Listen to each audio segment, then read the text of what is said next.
Hi friends, welcome to my channel. इस video में हम बात करने वाले हैं animated movie Justice League Dark apocalyptic war की, जो कि बहुत ही ज़्यादा बेहतरीन मूवी है डीसी यूनिवर्स की। तो फ्रेंड्स, अभी तक आपने हमारे चैनल को सब्सक्राइब नहीं किया है तो अभी कर दीजिए, ताकि हम आपके लिए ऐसे ही न्यूज लाते रहे। तो फ्रेंड्स, जस्टिस लीग डार्क वैसे तो जस्टिस लीग, टीन टाइटन और सुसाइड स्क्वाड की तरह ही एक टीम है, जिसमें लीड रोल में जॉन कॉन्स्टेंटाइन, जाटाना, डेडमैन, अट्रिगन और स्वाम्प थिंग है। पर 2020 में जो जस्टिस लीग डार्क मूवी आई है वो इन सभी कैरेक्टर को ले लेती है। तो ये मूवी स्टार्ट होती है द फ्लैशपॉइंट पैराडॉक्स मूवी से, और इसके बाद से जितनी भी एनिमेटेड मूवी आई है उन सभी की टाइमलाइन को ये मूवी फॉलो करती है। और कुछ है जो कि आपने नहीं देखी होगी तो चलेगा, जैसे कि बैटमैन बैड ब्लड, बैटमैन हस, ये मूवी ज़्यादातर इफेक्ट नहीं करती है। यहीं ये movie flashpoint paradox, tin Titan, जुडा contract, death of Superman, the justice League dark और रेंज ऑफ सुपरमैन को फॉलो करती है। यानी कि जस्टिस लीग डार्क अपोकलिप्टिक वार मूवी देखने से पहले आपको ये मूवी देख लेनी चाहिए, जिसके कारण आपको ये स्टोरी समझने के लिए आसानी हो जाएगी। तो अब बात कर लेते हैं मूवी की। तो मूवी सीधे सीधे शुरू होती है रेंज ऑफ सुपरमैन मूवी के बाद से। इसमें साइबोर्ग सुपरमैन होता है जो कि डार्क साइड के लिए काम करता होता है, पर बाद में असली सुपरमैन वापस आ जाता है और वो उसे रोक देते हैं। अब यहाँ ये जस्टिस लीग डार्क अपोकलिप्टिक वार मूवी शुरू होती है, जिसमें हमें स्टार्ट में ही जॉन कॉन्स्टेंटाइन और जाटाना दिखाई देते हैं, जो कि अब द जस्टिस लीग के मेंबर होते हैं। इसके बाद सुपरमैन सभी को हॉल में बुलाता है और वहाँ वो बोलता है कि हमें डार्क साइड के प्लेनेट अपोकलिप्स में जाके उसे तबाह कर देना चाहिए, क्योंकि पिछली बार वो जब अर्थ पर आया था तो उसने बहुत ज़्यादा ही तबाही की थी, और वो जिस प्लेनेट पे गया है उसने उसे तबाह कर दिया है। हमें पहले उस पर जाके उसे तबाह कर देना चाहिए। और सब सुपरमैन की बात से अग्री भी कर जाता है, पर उस वक्त साइबोर्ग पर डार्क साइड का काबू होता है और साइबोर्ग के जरिए वो सब कुछ देख सकता है, जिसके कारण उसे जस्टिस लीग का प्लान भी पता चल जाता है। फिर अगले ही सीन में दिखाया जाता है कि कॉन्स्टेंटाइन, जाटाना और पूरी जस्टिस लीग टीम निकल जाती है डार्क साइड को मारने, और विक्टर स्टोन यानी साइबोर्ग एक पोर्टल खोलकर स्पेसशिप को अपोकलिप्स पर टेलीपोर्ट कर देता है। और जाते ही उसे पता चलता है कि अब डार्क साइड के पास डूम्सडे और पैराडिमंस की कंबाइन आर्मी है। और अगले सीन में हमें जस्टिस लीग से लड़ते नजर आती है, जो कि हर डीसी फैंस के लिए बहुत ही इमोशनल मोमेंट होगा, और ये मूवी सच में बहुत ही ज़्यादा इमोशनल है। फिर हमें दिखाया जाता है कि डूम्सडे आर्मी के सामने हमारी जस्टिस लीग टीम टिक नहीं पाती है, और क्रूरता से डूम्सडे आर्मी हॉकमैन के पंख उखेड़ देते हैं, मार्शियन मैन हंटर को बीच से काट देते हैं, वंडर वुमन का हाथ और चेहरा निकाल देते हैं, शज़ाम का पैर काट देते हैं, जो कि बहुत ही ज़्यादा क्रूर मोमेंट है हर डीसी फैंस के लिए। पर वहाँ अब साइबोर्ग डार्क साइड के काबू से बाहर होता है, तो वो एक पोर्टल खोलता है और कुछ कैरेक्टर को वहाँ से टेलीपोर्ट कर देता है, जैसे कि शज़ाम। और अगले सीन में दिखाया जाता है कि डूम्सडे आर्मी ने जाटाना को पकड़ लिया है और वो उसे मार रहे होते हैं। तब कॉन्स्टेंटाइन वहाँ ही होता है, पर वो खुद को टेलीपोर्ट कर लेता है अर्थ पर, और जाटाना मर जाती है। फिर अगले सीन में दिखाया जाता है कि हमारी टीम ने डार्क साइड के आगे घुटने टेक दिए हैं, और यहाँ से असली मूवी की शुरुआत होती है, जिसमें हमें कुछ साल बाद के सीन दिखाए जाते हैं। अर्थ पर अब डार्क साइड का कब्जा है और लेक्स लूथर अर्थ पर उसका ऑर्डर फॉलो कर रहा होता है। जॉन कॉन्स्टेंटाइन और अट्रिगन एक बार में शराब पी रहे होते हैं, और तभी वहाँ सुपरमैन और रेवन आते हैं, और वो कॉन्स्टेंटाइन से मदद मांगते हैं। और कॉन्स्टेंटाइन सुपरमैन को एक घुसा मार के गिरा देता है, क्योंकि जो हुआ वो सुपरमैन के प्लान के कारण ही हुआ था, पर अब सुपरमैन के पास उसकी पावर नहीं थी। वो बताता है कि बैटमैन अब उसके लिए काम करता है, और वो पूरी तरह से डार्क साइड के काबू में है। सुपरमैन की बॉडी में अंडर लिक्विड क्रिप्टोनाइट इंजेक्ट कर दिया है, जिसके कारण वो अपनी ताकत खो देता है, और बाकी सबके लिए भी डार्क साइड के पास प्लान होता है। तब जॉन कॉन्स्टेंटाइन उसकी मदद करता है, और वो उसकी मदद के लिए तैयार हो जाता है। बाद में वो जाता है डेमियन के पास, जो कि रॉबिन है और बैटमैन का बेटा भी। वहाँ जाने पर उसकी मुलाकात सीधे लेडी शिवा से होती है, और थोड़ी लड़ाई भी होती है, और बाद में डेमियन आके सब कुछ रोक देता है, और वो सुपरमैन से नफरत करता होता है, क्योंकि उसी की वजह से सब कुछ हुआ होता है। पर यहाँ ही सुपरमैन का असली कैरेक्टर हमें देखने को मिलता है। सब कुछ खत्म हो गया होता है, सब उससे नफरत करते हैं, हर कोई उससे ब्लेम करता है, वो अपने सभी दोस्तों को खो देता है, यहाँ तक कि उसके साथ उसकी पावर भी नहीं होती है, पर फिर भी वो हार नहीं मानता है, लड़ने के लिए तैयार होता है। यही ट्रू आइडेंटिटी है सुपरमैन की।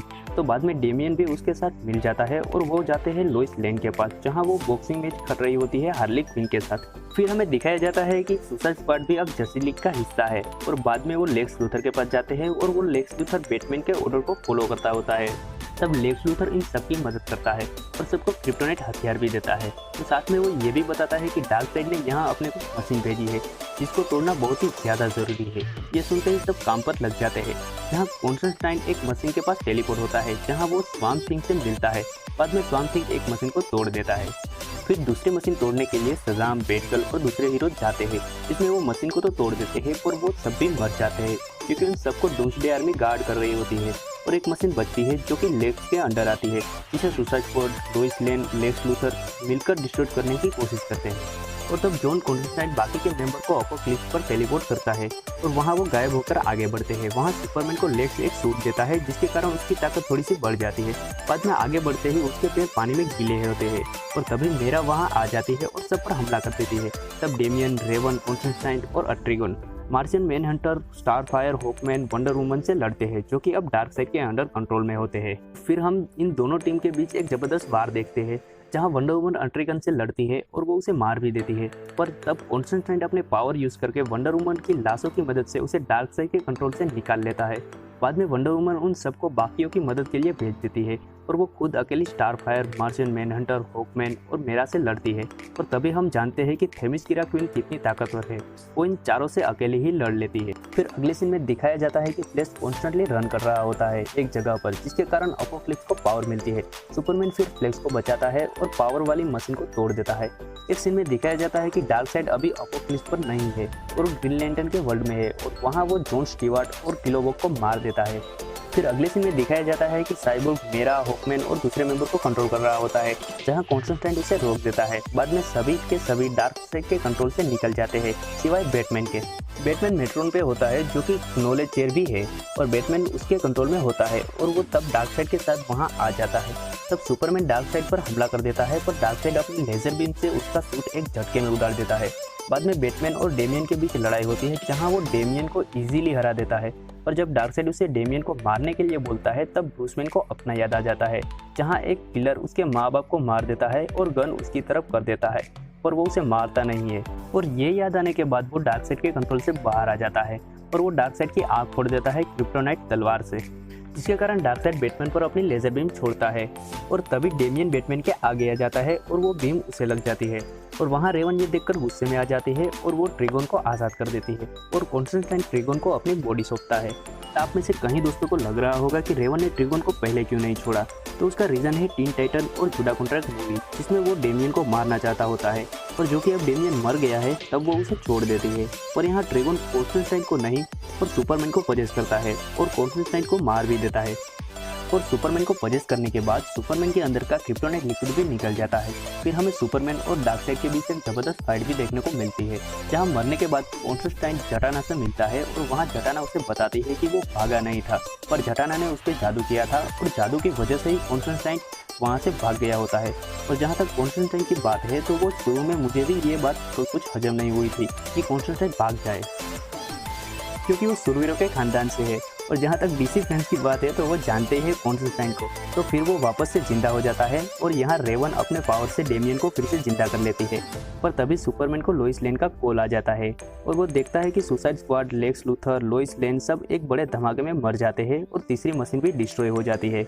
ये देखकर सुपरमैन बहुत ही ज़्यादा गुस्से में आ जाता है और वो अपने मैन ऑफ स्टील वाले लुक में वापस आ जाता है और अट्रिगन को अपने अंदर से बाहर निकाल देता है। सॉरी, अट्रिगन को नहीं, ट्रिगोन को अपने अंदर से निकाल देता है। पर तब डार्कसाइड ट्रिगोन को अपने लेजर बीम के जरिए गोले में कैद कर देता है। पर तभी गुस्से में आया सुपरमैन डार्कसाइड से भिड़ जाता है और वो बहुत ही ज़्यादा बड़ी टक्कर देता है डार्कसाइड को। पर तब कॉन्स्टेंटाइन और रेवन दोनों मिलकर ट्रिगोन को आज़ाद कर देते हैं और तब रेवन उसे डार्कसाइड को मारने के लिए बोलती है। तब ट्रिगोन और डार्कसाइड, जो कि डीसी के लेजेंडरी कैरेक्टर है, इन दोनों के बीच हमें एक फाइट देखने को मिलती है। तब साइबोर्ग बोलता है कि तुम सब अर्थ पर टेलीपोर्ट हो जाओ, मैं मदरबॉक्स के जरिए प्लेनेट को तबाह कर दूंगा और डार्कसाइड और ट्रिगोन को दोनों को एक जगह पर ट्रैप कर दूंगा। और बाद में ऐसा ही होता है जिसमें साइबोर्ग मर जाता है। पर अगला सीन देखते हैं जिसमें हमारी जस्टिस लीग टीम के बचे हुए मेंबर दिखाई देते हैं, जिसमें से ज़्यादातर साइबोर्ग बन चुके होते हैं। मशीन खराब हो गई होती है पर मशीन ने 30% अर्थ को डैमेज कर दिया होता है, जिसके कारण अर्थ का संतुलन जल्दी ही बिगड़ जाएगा। तब सुपरमैन बोलता है कि हम जस्टिस लीग है, हम सब कुछ ठीक कर देते हैं, हम कभी हार नहीं मानते हैं। पर तब हमारा लोंडा कॉन्स्टेंटाइन फ्लैश के पास आता है और बोलता है सब कुछ ठीक है, सब कुछ बराबर है, पर जो इन लोगों ने खोया है उसे तुम ठीक कर सकते हो। जिसके बाद फ्लैश बोलता है फिर एक फ्लैश पॉइंट। तब कॉन्स्टेंटाइन हाँ बोलता है और तब फ्लैश फिर से एक बार अपनी पूरी स्पीड से दौड़ता है और हमें पूरा डीसी यूनिवर्स मिटता नजर आता है। तो ये वो पल है जहाँ हर डीसी फैंस इमोशनल हो जाएगा। कुछ तो रो पड़ेंगे जैसे मैं रोया था। अब मेरे हिसाब से ये डीसी की ओर से एक बड़ा धमाका है जिसे हम डीसी के एंड गेम भी कह सकते हैं। और अगर आप डीसी के बड़े वाले हो तो किसी भी हालत में इस मूवी को मिस नहीं करना है। और ये पूरे के पूरा एक एंड है एक युग का। यहाँ से फिर से एक बार नई शुरुआत होगी डीसी यूनिवर्स की, जिसे अभी हम फिलहाल रीबर्थ यूनिवर्स के नाम से जानते हैं। तो भाई साहब, वीडियो अच्छा लगा हो तो लाइक कीजिए और शेयर कीजिए। अगर चैनल पर नए हो तो चैनल को सब्सक्राइब कर बेल आइकन को प्रेस कर हमारी फैमिली का हिस्सा बनिए। मिलते हैं अगले वीडियो में।